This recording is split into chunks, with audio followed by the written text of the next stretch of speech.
망했네 망했어 망했군 망했네 망했어 장산범 리뷰라네.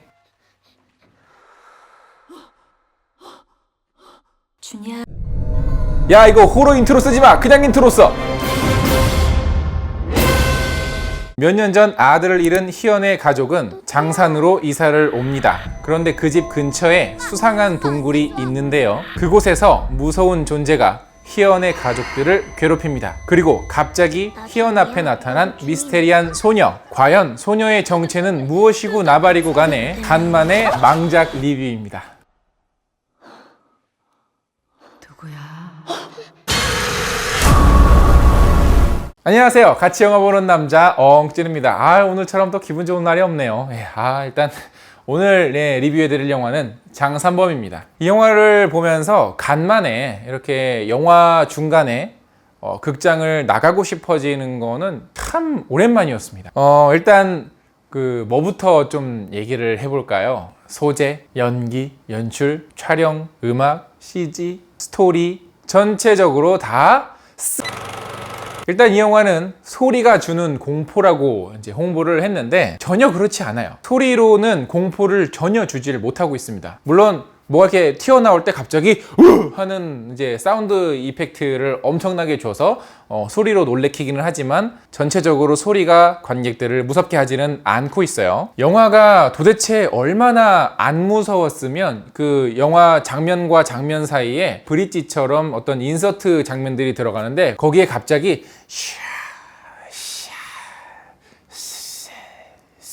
이런 효과를 넣었지만 개뿔 하나도 무섭지 않습니다. 괜히 쓸데없는 장면만 넣어서 시간만 늘어나 버리고 말죠. 소리가 아니라 어떤 무서운 이야기를 통해서 관객들을 무섭게 했어야 되는데 그렇지를 못하고 있습니다. 자, 또 하나는 이 영화의 제목이자 중요한 소재인 장산범인데요. 장산범이라고 하는 이 귀신은 사람들의 목소리를 똑같이 따라해서 사람들을 홀리게 만들어가지고 이런 게 무섭게 하는 장치인데 그냥 이 영화에서는 목소리를 따라하기만 해요. 그런데 영화에서 누군가의 목소리를 따라하는 건 사실은 따라하는 게 아니잖아요. 그냥 그 배우가 이렇게 입모양에 맞춰서 더빙만 한 거지. 그렇기 때문에 더빙된 목소리가 이렇게 나온다.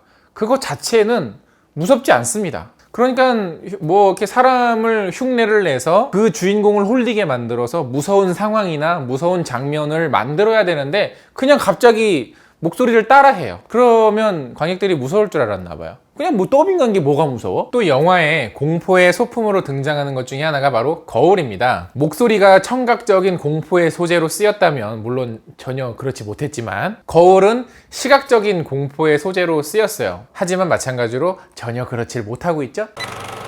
왜 감독이 거울을 소재로 썼는지는 알겠어요. 왜냐면 장산범은 목소리를 따라하니까 거울은 반대로 사람의 모습을 그대로 비춰주기 때문에 그래서 썼다라는 거는 알겠어요. 하지만 전혀 이 거울이 줄 수 있는 정말 이 굉장히 매력적인 어떤 공포의 장치인데 그 소재의 장점을 제대로 살리지도 못하고 있고 어설픈 CG로 떡칠하는 바람에 몰입까지 완전히 깨버리게 만드는 그런 장치가 됐습니다. 자, 그럼 연기로 한번 넘어가 볼까요? 염정아 씨가 맡은 주인공 희연은 일단 굉장히 답답합니다. 세상 이렇게 답답한 캐릭터가 또 있을 수 있나 싶을 정도로 세상 이렇게 답답하고 속 터지고 깝깝한 건 처음입니다. 물론 공포영화 속에 있는 주인공들은 하지 말라는 걸 하는 캐릭터들이긴 합니다만, 그러니까 어떤 느낌이냐면 마치 만두를 먹는데 만두피가 한 3cm 정도 돼서 도저히 씹어 먹을 수 없을 정도로 답답한 그 정도의 수준이에요. 특히 이 희연이라고 하는 캐릭터는 비이성적이다라는 치명적인 단점을 가지고 있습니다. 왜 그러냐면 오래전에 자기의 아들이 실종이 돼서 그 트라우마를 여전히 간직한 채 살아가는 인물이기 때문에 어떤 순간순간 선택을 할 때 비이성적인 선택을 하게 된다라는 것에 대한 어느 정도 타당한 이유는 돼요. 그러나 그 이유는 이해는 하겠는데 영화 속에서 전혀 납득을 시켜주질 못하니까 관객들이 이 주인공에게 전혀 몰입을 할 수가 없게 된 겁니다. 아무리 이런 트라우마를 가지고 있는 인물이더라도 어느 순간 갑자기 이성적인 태도로 변한다든지 이 상처를 딛고 일어서서 한 단계 성장을 한다든지 이런 모습을 하나라도 보여줬더라면 관객들은 그나마 이해를 하고 납득을 했을 거예요. 또 하나 이 캐릭터의 단점 중에 하나는 주인공은 딸이 있어요. 그런데 산에서 길을 잃고 헤매던 또 다른 소녀를 이렇게 만나게 되거든요. 어떻게 된 게 딸보다 이 소녀를 더 챙겨요. 뭐 딸은 안중에도 없어. 뭐 딸이 뭐 없어. 그냥 처음 만난 이 소녀한테만 그렇게 애정을 보입니다. 아들을 잃어서 자식의 소중함을 누구보다 잘 알고 있어야 될 인물이 자기의 딸이 아닌 이 소녀에게 더 애정을 쏟는다는 거 말이 좀 안 되죠. 물론 이해가 되기는 해요. 이 소녀도 이렇게 실종이 된 소녀니까 뭔가 이렇게 애틋하고 뭔가 이게 자기 잃어버린 아들도 생각나고 하겠지. 뭐 그런 장치들도 있기는 해요. 그러나 마찬가지로 이해는 되지만 영화 속에서 전혀 납득을 시켜주질 못하고 있습니다. 그 외에도 경찰이라든지 뭐 무당이라든지 뭐 여러 캐릭터들이 등장을 하는데 연기도 못할 뿐더러 캐릭터들이 주는 의미도 전혀 없습니다. 그리고 그렇다고 해서 어떤 장치로 쓰이지도 않아요. 경찰은 그냥 장산에서 벌어진 사건의 어떤 그 과거의 뒷배경을 설명해 주는데 그치는 그 정도의 역할이고요. 무당 같은 경우에도 과거의 설명을 그러네. 그러고 보니까는 경찰이랑 무당이랑 캐릭터가 겹치네. 그냥 둘 다 뭐 설명해 주는 캐릭터니까 뭐 이럴 거면 대체 왜 만든 겁니까? 뭐 맥거핀으로 쓴 것도 아니고 뭔가 뭐 어떤 공포의 장치로 쓴 것도 아니고 왜 썼어요 도대체?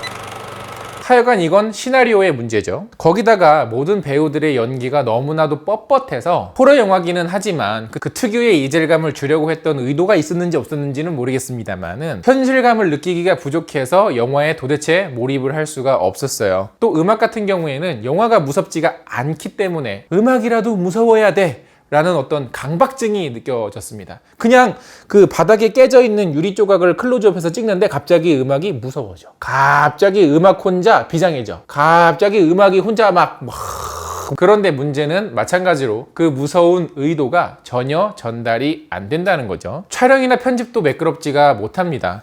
더불어서 영화 전체를 관장하는 이 영화의 연출력 역시도 굉장히 부족해요. 무서운 소품이나 무서운 분장이나 뭐 무서운 놀래킴 뭐 이런 게 있으면 관객들이 무서울 줄 알았나 봐요. 그런데 그게 아니거든요. 무서운 장면이나 뭐 무서운 사람이나 무서운 뭐가 나왔다고 해서 관객들이 무서운 게 아니에요. 그거를 다루는 방식에 있어서 관객들의 예상을 어느 정도 벗어나게 해야 되고 뭐 엇박자로 놀래켜야 되고 조금 긴장을 완화시켰을 때 놀래킨다든지 뭐 이런 식의 어떤 트릭들이 있어야 되는데 이 영화에는 전혀 그런 고민이 없습니다. 애초에 감독이 이 소재와 이 이야기에 대해서 몰입을 못했구나 혹은 이해를 못하고 만들었구나라는 느낌을 많이 받는 그런 굉장히 부족한 영화였습니다. 그래서 음악이라든지 CG라든지 음향 효과 같은 것들이 불필요한 인서트나 불필요한 어떤 그 음향 효과들을 넣어서 이 영화가 그냥 전체적으로 무섭지 않으니까 그나마 그거라도 좀 무섭게 해야겠다라는 어떤 절박함이 느껴져서 굉장히 안타까웠습니다. 영화가 어느 정도 완성이 되었을 때 이거 안 무서운데? 그래서 이걸 좀 뭔가를 좀 감춰야겠다. 그 한계를 감추려다가 오히려 그 한계가 거꾸로 드러나 버린 그런 영화였습니다. 이야기 역시 지루하기 그지없고요. 흥미로운 지점도 없고 아주 조금이라도 새롭거나 하지 않습니다.